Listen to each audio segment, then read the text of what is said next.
If I told you you are not living your first life on this earth, that everything you are experiencing right now, your family, your talents, your traumas, your relationships, even those fears you cannot explain, none of it is accidental, would you feel afraid or relieved?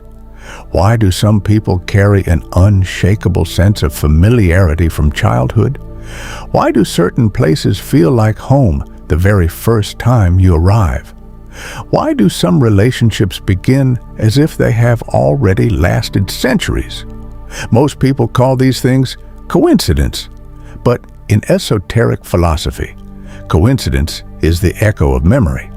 Since we were young, we were taught one simple narrative. You live once. Death is the end, a straight line, a final exit. But what if that is only the version we were allowed to inherit? What if consciousness never truly disappears? It only changes vessels. What if past lives and reincarnation are not myths designed for comfort, but a precise mechanism of the universe? Tonight, we will not debate religion, we will not preach morality, and we will not chase mystical fantasy. We will examine structure. How does reincarnation actually operate? How does a soul choose a body? Why are memories sealed? How is karma formed? And perhaps the most unsettling question, are you being guided by fate? Or did you sign this life contract yourself before you were born? If even part of this is true, then your suffering is not punishment. It is not random. It is not victimhood. It is participation. And now we step into the first mechanism, the layer that has been misunderstood for centuries. Hidden historical traces of reincarnation. Throughout human history, records of the reincarnation of the soul have never appeared in only one civilization. Instead, they appear like an underground river, flowing through different eras, spoken in different languages, yet pointing toward the same mystery.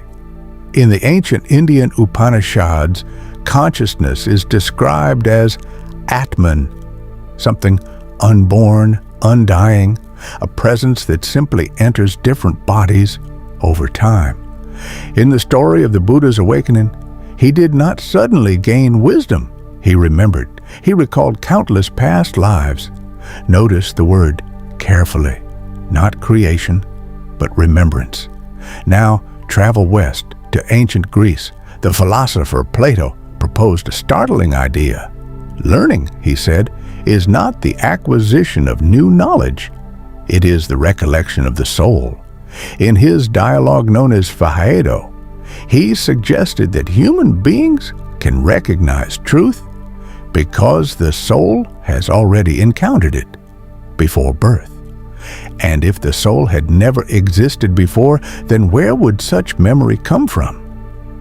Now, look to ancient Egypt. In their Book of the Dead, death was never considered the end. It was a transition. The soul would pass through judgment, through purification, before entering another cycle of existence. In Tibetan traditions, the teachings of the Bardo Thodol describe something even more direct. After death, consciousness does not disappear immediately.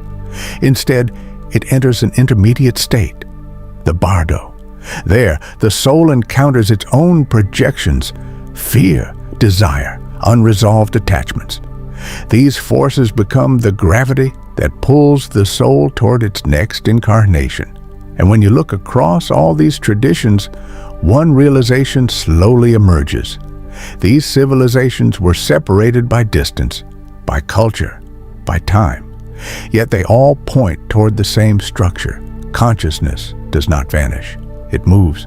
So why in modern narratives has reincarnation been reduced to mythology?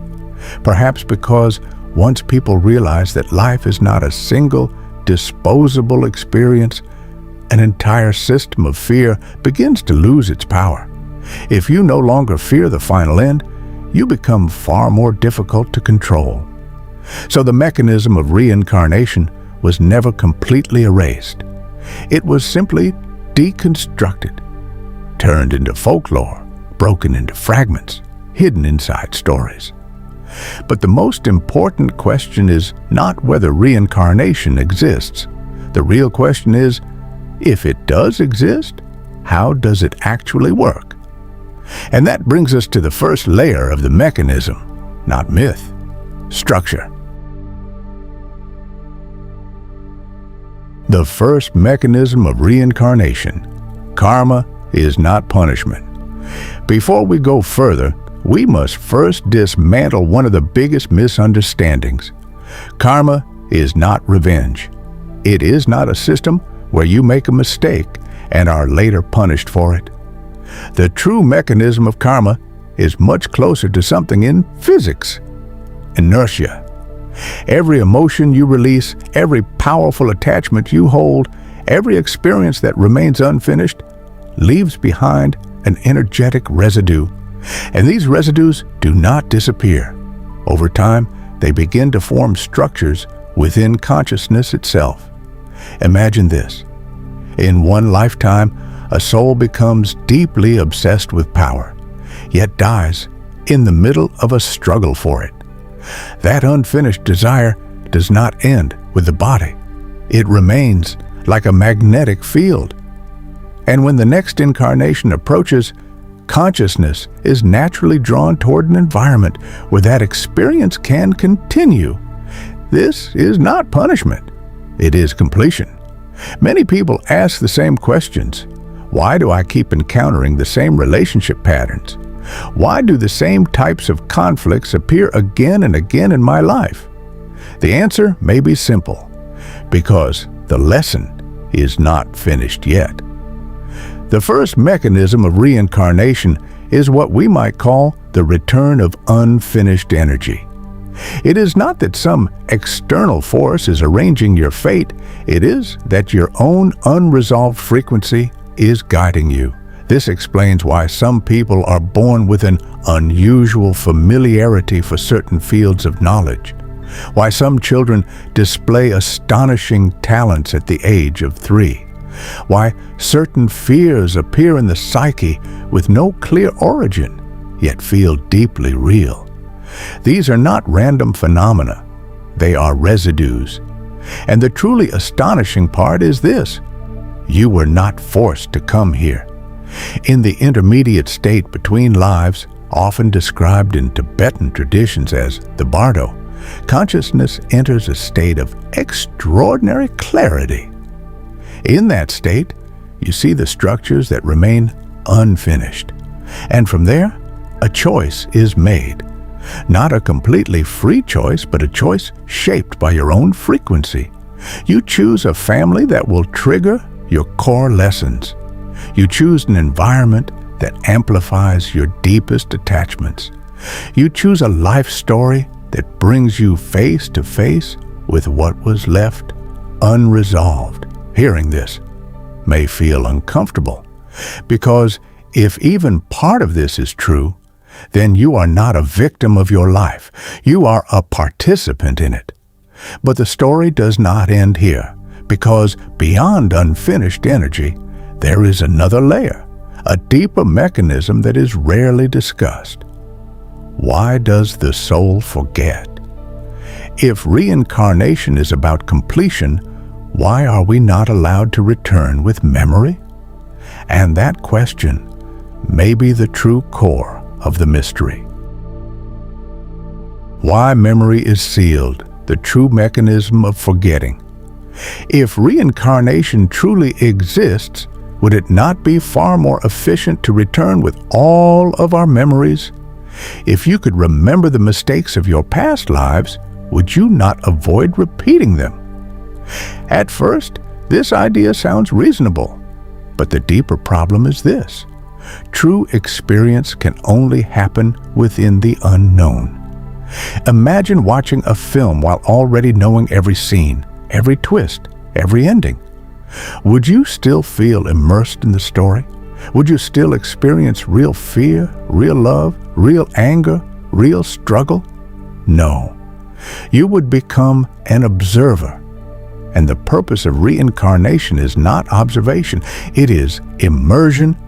In many esoteric traditions, consciousness undergoes something before entering a new life, a kind of compression of frequency from a higher dimensional awareness where everything can be seen at once.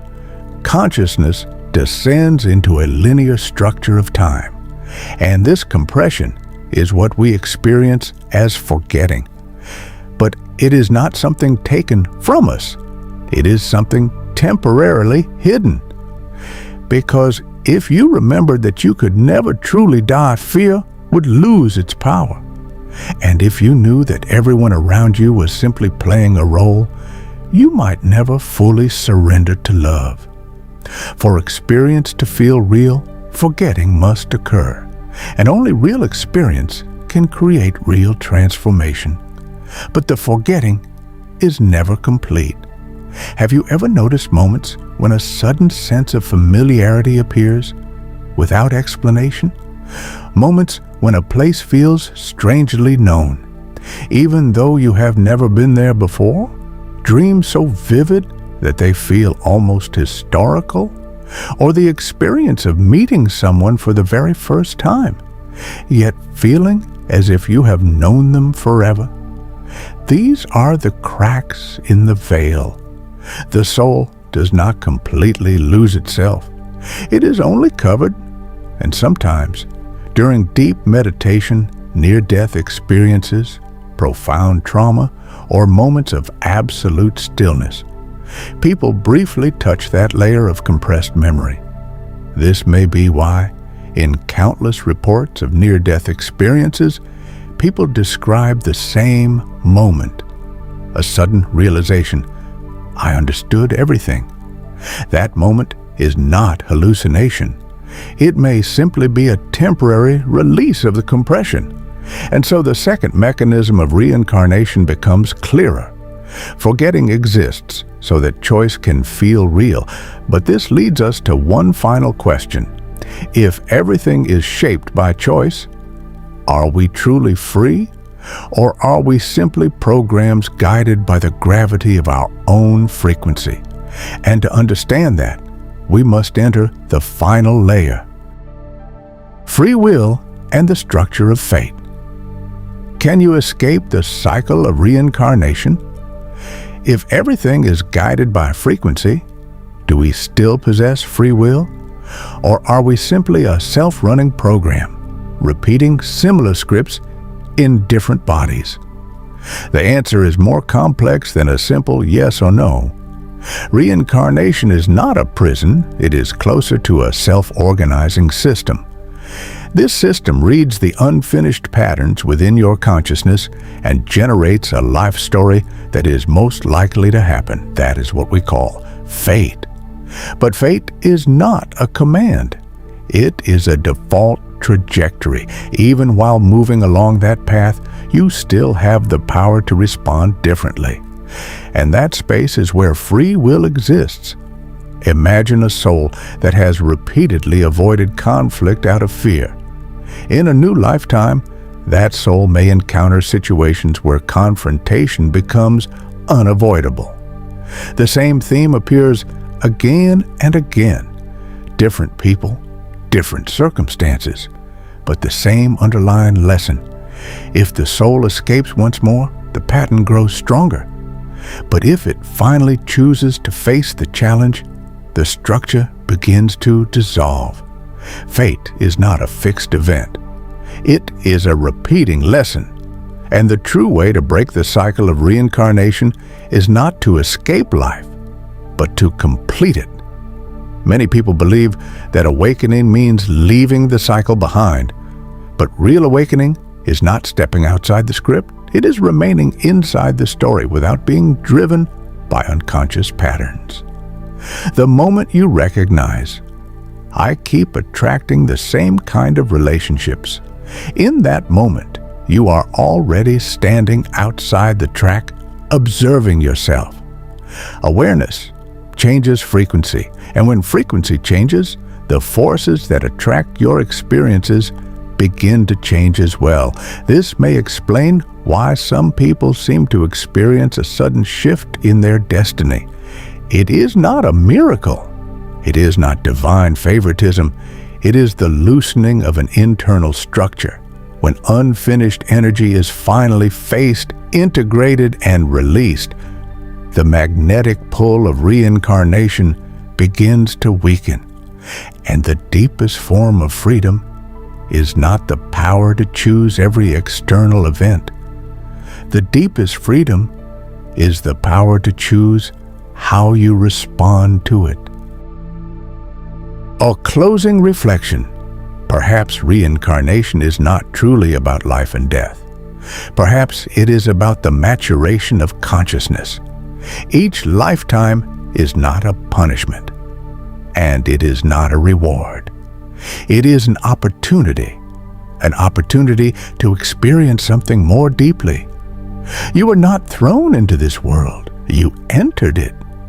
And perhaps on some higher level of awareness, you once looked at this life path and quietly said, "All right, I am willing to try this one." So the next time you find yourself asking, "Why is this happening to me?" perhaps the question can change. Instead of asking why, you might ask, "What am I here to complete in this experience?" If the soul truly reincarnates, then this life is not the beginning, and it is not the end. It is simply one page in a much larger story. And true freedom begins in the moment you realize that you are the one writing it.